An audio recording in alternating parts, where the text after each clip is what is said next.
Honourable minister Shri Jyotiraditya Scindia ji. Shri Jyotiraditya Scindia ji. धन्यवाद सभापति महोदय।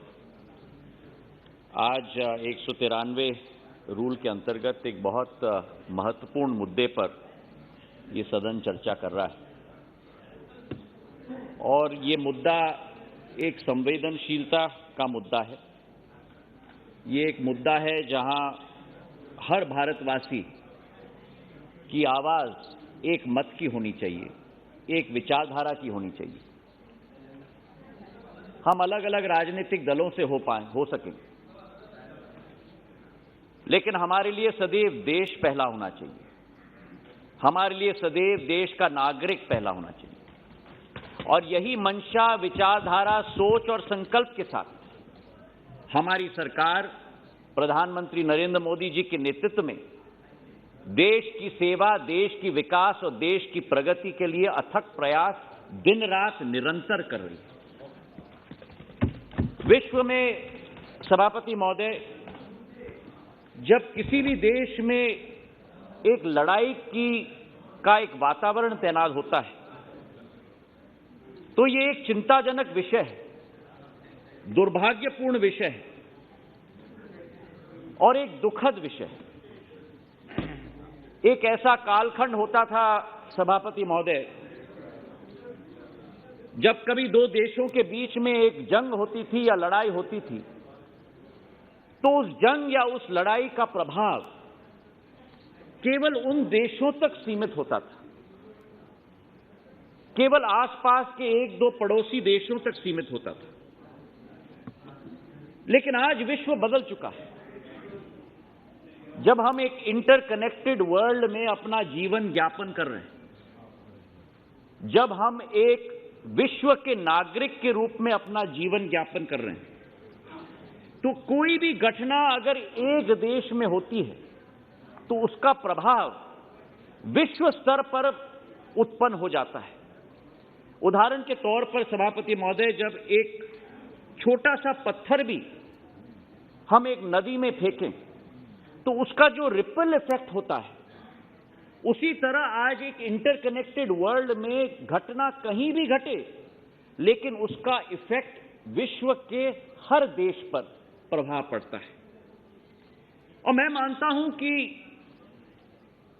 सरकार की जिम्मेदारी, सरकार जिसकी भी हो, लेकिन उस सरकार की जिम्मेदारी हमारे देश के 135 करोड़ जनता के प्रति, और यह अतिशयोक्ति नहीं होगी अगर मैं कहूं सभापति महोदय कि 135 करोड़ जनता के प्रति के अलावा विश्व में 110 देशों में बसे हुए हमारे 1.5 करोड़ प्रवासी भारतीयों के प्रति भी, और उसी के साथ साथ भारत का कोई भी नागरिक अगर किसी भी देश में अध्ययन के लिए, व्यवसाय के लिए, समाज सेवा के लिए वहां उपस्थित हो तो उस व्यक्ति के प्रति भी भारत सरकार की भूमिका और जिम्मेदारी जरूर होनी चाहिए। और वही भावना इस सरकार की। जब ये युद्ध शुरू हुआ सभापति महोदय, हमने बहुत टीका टिप्पणी सुनी। एडवाइजरीज क्यों नहीं इशू हुए, देर में इशू हुए। मैं सभा पटल पर आपके द्वारा रखना चाहता हूं कि भारत उस अग्रिम देशों में है जो पहली एडवाइजरी विश्व में इशू की गई वो भारत के द्वारा 15 फरवरी, 18 फरवरी, 20 फरवरी और 21 फरवरी, एक एडवाइजरी नहीं लेकिन 4 एडवाइजरी इशू की गई। और प्रधानमंत्री जी ने कमान संभाला भारत के प्रथम नागरिक के रूप में, भारत के प्रधान सेवक के रूप में, केवल प्रधानमंत्री के रूप में नहीं लेकिन भारत के एक एक नागरिक के रक्षक के रूप में वो कमान संभाला सभापति महोदय। और सुबह शाम मीटिंग की गई। जैसे अभी हरदीप पुरी जी कह रहे थे वो गुवाहाटी में थे, मैं मध्य प्रदेश में था। रात को 11:30 बजे हमें फोन आया कि आपको फौरन वापस दिल्ली पहुंचना है और हम आपको भेज रहे हैं। रोमेनिया और मोल्डोवा जयशंकर जी ने जिम्मेदारी मुझे दी थी और हमें कहा गया था प्रधानमंत्री जी के द्वारा कि आप वापस आओगे तो केवल तब आओगे जब आखिरी फ्लाइट उस देश से निकलेगी हमारे नागरिकों के साथ। एक मैनेजमेंट सिस्टम संवेदनशीलता की सभापति महोदय, सरकार के मुखिया के रूप में हम लोग जब मीटिंग में बैठे हुए थे, जयशंकर जी, मैं, वीके सिंह जी, अभी दो हमारे साथी नहीं है, पीयूष गोयल जी और हरदीप पुरी जी और किरेन रिजिजू जी, बीच में उस मीटिंग से उठकर दूसरे देशों के राष्ट्रपति प्रधानमंत्रियों से दूरभाष में बात करके कि एक वातावरण तैनात करना होगा, आपको हमें मदद करना होगा हमारे देश के वासियों को वापस लाने के लिए, 5-5 देशों के राष्ट्रपति और प्रधानमंत्रियों से चर्चा हुई। क्यों? वो इसलिए अध्यक्ष महोदय, क्योंकि यूक्रेन का बॉर्डर 5 देशों के साथ लगता है। अगर उत्तर से दक्षिण से हम देखें तो पोलैंड से शुरुआत करिए आप, हंगरी, स्लोवेकिया, रोमानिया और मोल्डोवा, और ये 5 मैं उदाहरण दूं द्वार हैं जहां से यूक्रेन से हमारे नागरिकों को हम बचाकर वापस ले आ पाए। 5 देशों के प्रधानमंत्री और राष्ट्रपतियों से बात हुई, और केवल ये नहीं, लेकिन जहां जंग चल रही है उन देशों के प्रधानमंत्री और राष्ट्रपतियों से बात हो रही है जिन देशों में जंग चल रही है, कि हम समझते हैं कि आपके यहां जंग चल रही है, लेकिन भारतवासियों के लिए एक सुरक्षित कॉरिडोर आपको बनाना ही होगा इस जंग के बीच में ही, ताकि हम अपने देश के वासियों को वापस ले पाएं। ये एक विचारधारा थी, और मैं बधाई देना चाहता हूं इस सदन के पटल पर मेरे साथी जयशंकर जी को। विदेश मंत्रालय में कंट्रोल रूम 24/7 स्थित किया गया, केवल दिल्ली में नहीं, लेकिन उन 5 देशों में जिनका सरहद यूक्रेन के साथ है। और केवल ये नहीं, लेकिन MEA ने अकेले 13,000 फोन कॉल स्वयं लिए और वापस चर्चा की, और 9,000 ईमेल। दुख के समय में, संकट के समय में आशावान नजरिए से लोग हमारी सरकार की तरफ देख रहे हैं, और हमारी जिम्मेदारी बनती है। यह सच्चाई है जब कहा गया कि हमारा दायित्व है, हमारी जिम्मेदारी है, सेवक के रूप में यह सरकार काम कर रही है, सरकार के रूप में नहीं, कि उस एक-एक फोन कॉल और ईमेल का जवाब संवेदनशीलता के साथ जयशंकर जी के मंत्रालय के एक-एक अधिकारी ने दिया, उनको मदद करने की। हमारी विचारधारा थी एक होल ऑफ गवर्नमेंट अप्रोच की, साइलोज में नहीं। प्रधानमंत्री जी ने सदैव कहा है सबको साथ में काम करना है, चाहे मेरा विभाग हो, नागर विमानन, चाहे विदेश मंत्रालय हो, चाहे अनेक दूसरे मंत्रालय, वो होल ऑफ गवर्नमेंट अप्रोच के आधार पर हम चारों को निर्देशित किया गया वहां जाने के लिए और मदद करने के लिए और कार्य करने के लिए। और इस सदन पर मैं कहना चाहता हूं, क्योंकि क्या होता है सभापति महोदय, कि जाने माने चेहरे होते हैं, और मैं स्पष्ट आपके समक्ष रख रहा हूं, मंत्रियों के चेहरे जाने माने होते हैं, पर इतने अनजान चेहरे थे वहां सभापति महोदय, जिन्होंने दिन रात मेहनत की है हमारे बच्चों को वापस लाने के लिए। हमारे मिशन के लोग, यहां बात की गई, कई देशों ने, मैं हमारे माननीय सांसदों को सूचित करना चाहता हूं, अपने मिशन को बंद कर दिए, वापस चले गए उस देश से। केवल भारत है जिसने अपना मिशन आखिरी नौजवान को वापस लाने तक वहां सुदृढ़ रखा। और हमारे मिशन के लोगों में, चाहे वो यूक्रेन के मिशन हो, कीव में, अभी मेरे नौजवान साथी कह रहे थे कि वातावरण यातायात के लिए तैनात करना था हमें। हां, मुश्किल है क्योंकि जंग चल रही है, हमारे बच्चों को संकट का सामना जरूर करना पड़ा, पर भारत सरकार ने भी, विदेश मंत्रालय ने भी वहां ट्रेनों का इंतजाम किया, बसों का इंतजाम किया। उस जंग के वातावरण में भी जो संभव हो हमने किया है, और उसी सोच और विचारधारा के साथ, चाहे यूक्रेन का हमारा मिशन हो, चाहे दूसरे देशों का हमारा मिशन हो, उनको हम साधुवाद, धन्यवाद दिल के गहराइयों से इस सदन के पटल से हम लोग देना चाहते हैं। इतने अनजान चेहरे थे हमारे वहां मिशन में, केवल 58 लोग थे उन 5 देशों में। जयशंकर जी ने 47 और लोगों को यहां से भेजे, 105 का स्ट्रेंथ उन्होंने बना दिया, और जब मैं सरहद पे था सभापति महोदय, रात के 3 बजे तक, वहां जो हमारे मिशन के लोगों को भेजा गया था, रोमेनियन अथॉरिटीज के साथ जिस तरीके से वार्तालाप कर रहे थे, एक दोस्ती बन चुकी थी। तो मैंने एक हमारे मिशन के व्यक्ति से पूछा कि आपका तो बहुत अनुभव हुआ होगा, कितने साल से आप रोमेनिया में हो? उन्होंने कहा साहब मैं तो 6 दिन पहले ही पहुंचा हूं। ये क्षमता है हमारे लोगों की कि हजारों किलोमीटर दूर जाके भी वो घनिष्ठता का संबंध उस देश के लोगों के साथ बनाने के लिए, ताकि हमारे बच्चों को बॉर्डर से इस तरफ हम लोग जल्दी वापस लेके आए। एक महिला हमारी मिशन की रोमेनिया में 100 घंटे सोई नहीं, बॉर्डर पर खड़ी रही, बीमार हो गई, लेकिन 2 दिन के अंदर वापस वो बॉर्डर पे जाके खड़ी रही। मैं कहा कि मैं हटूंगी नहीं जब तक आखिरी बच्चा मैं वापस सुरक्षित न लेके आऊं। ऐसे अनजान चेहरों को हमें धन्यवाद अर्पित करना होगा। और उसी के साथ सभापति महोदय, हमारे प्रवासी भारतीयों को भी, हम लोगों का एक परिवार विश्व के हर देश में बसा हुआ है, भारतीय परिवार, प्रवासी भारतीयों का, जो कंपनी के लोग हैं, व्यवसाय के लोग हैं, समाज सेवक लोग हैं। अनेक महिलाओं ने खाना बनाया हमारे बच्चों के लिए।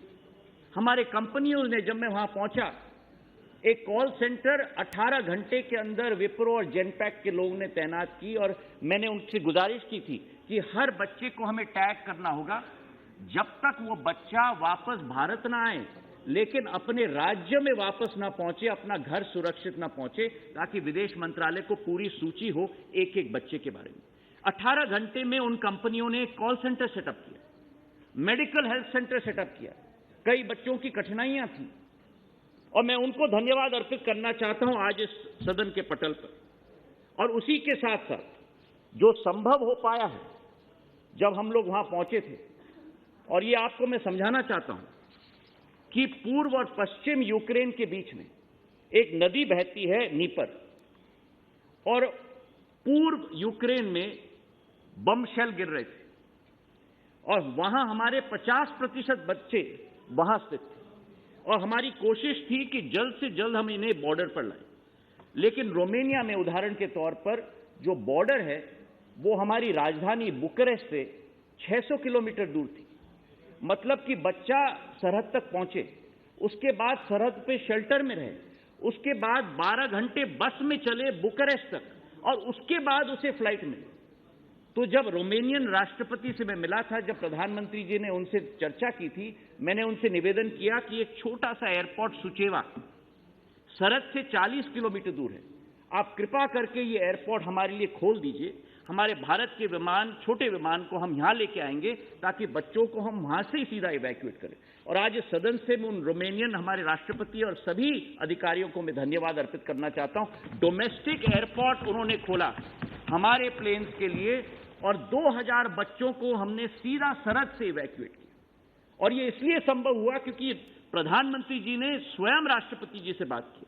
जब हम गए उनसे मिलने के लिए, उन्होंने कहा कि आपके प्रधानमंत्री जी ने जो संवेदनशीलता दिखाई है, कोई और सरकार ने नहीं किया है जो आपके भारत सरकार ने किया है, और हमारे द्वार आप लोगों के लिए सदैव खुले हैं। जो भी संभव मदद की जरूरत है वो हम आपको जरूर दिलवाएंगे।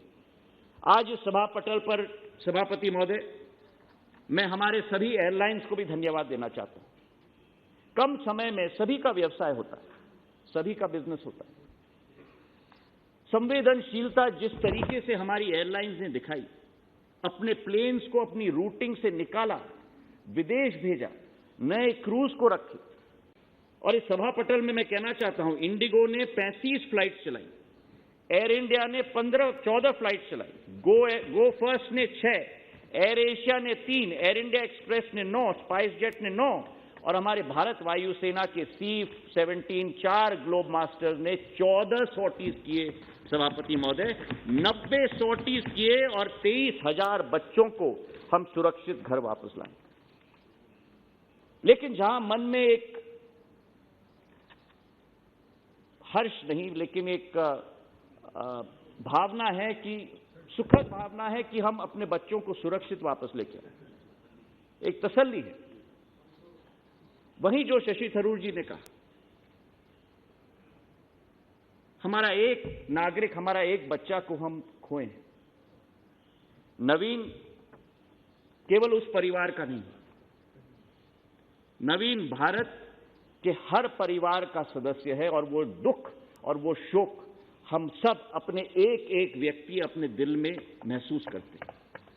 एक नौजवान क्षमतावान शिक्षा ग्रहण करने के लिए कोई देश में जाए और अपना जान गंवा दे, इससे ज्यादा दुखद बात नहीं हो सकती सभापति महोदय। जहां एक नवीन को हम खोए हैं, वहां एक हरजोत सिंह, 5 गोली लगी उसे, 3 पांव में 2 छाती में, यूक्रेन के अस्पताल में वो स्थित था और हमारी मंशा थी, हमारा लक्ष्य था कि उसे भी वापस सुरक्षित लाना होगा। और आज मेरे साथी वीके सिंह जी इस सदन में बैठे हुए हैं, मैं दिल के गहराइयों से उनको भी बधाई और धन्यवाद और साधुवाद देना चाहता हूं। वो स्वयं हरजोत को वापस लेके आए और वापस अकेले नहीं लेके आए, एक डॉक्टर को भी साथ में लेके आए और जब तक हरजोत को दिल्ली के अस्पताल में वहां भर्ती नहीं किया तब तक वीके सिंह जी ने उसका साथ नहीं छोड़ा। ये एक सेवा भाव की भावना है सभापति महोदय। और इसी के साथ मैं ये स्पष्ट रूप से कहना चाहता हूं कि जो ह्यूमैनिटेरियन एड 90 टन यूक्रेन के हमारे लोगों को भी हमने पहुंचाया इस विसंगति के समय में, इस कठिनाई के समय में, जहां हम अपने बच्चों को वापस लाने की कोशिश कर रहे हैं, लेकिन उस समय में भी भारत का विशाल हृदय कि उस देश को भी हमें मदद करना होगा, प्रधानमंत्री जी का संकल्प और 90 टन ह्यूमैनिटेरियन एड हमने उस देश को पहुंचाया सभापति महोदय।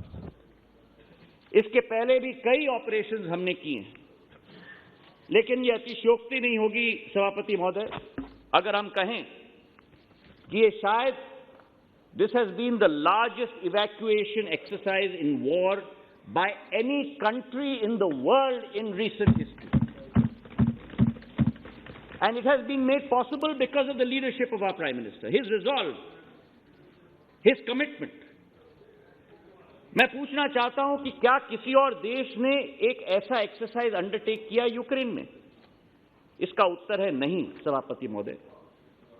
कई ऐसे देश थे जिनके 6000 वहां नागरिक अटके हुए थे, 15 दिन बाद एक प्लेन भेजा। कई ऐसे वेस्टर्न देश थे जिन्होंने अपनी एम्बेसी में नाम नहीं लेना चाहता हूं, अपनी एम्बेसी बंद कर दी, एडवाइजरी इशू की, और मैं कोट करता हूं उनका नाम लेते हुए बिना, the government will not be able to evacuate its citizens from Ukraine. ये एक तरह की सरकार और यह दूसरी तरह की संवेदनशीलता और कर्मठ और एक विचारधारा की सरकार।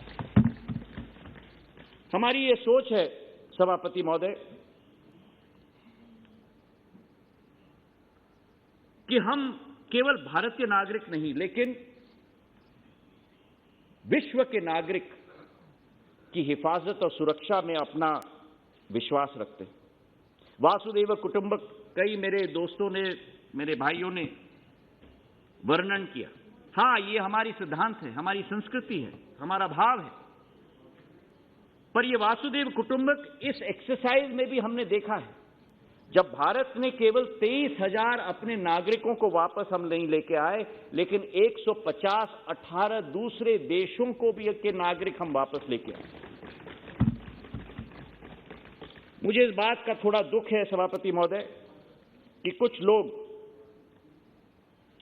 चुनौती में भी राजनीति देखते हैं, और मैं सदन में हाथ जोड़कर निवेदन करना चाहता हूं कि ऐसे संवेदनशील वातावरण में, ऐसे चुनौतीपूर्ण वातावरण में हमें एक साथ मिलकर पहले अपने दल, अपनी राजनीति के बारे में नहीं, लेकिन पहले हमें अपने देश और भारत माता के बारे में सोचना चाहिए।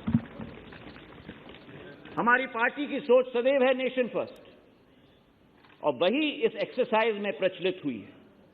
भारत की आवाज एक संयम एवं तार्किकता की आवाज है, और प्रधानमंत्री जी के नेतृत्व में भारत विश्व पटल पर एक उगता हुआ सूरज के रूप में उजागर होगा, इसका हमें पूरा विश्वास है। बहुत बहुत धन्यवाद।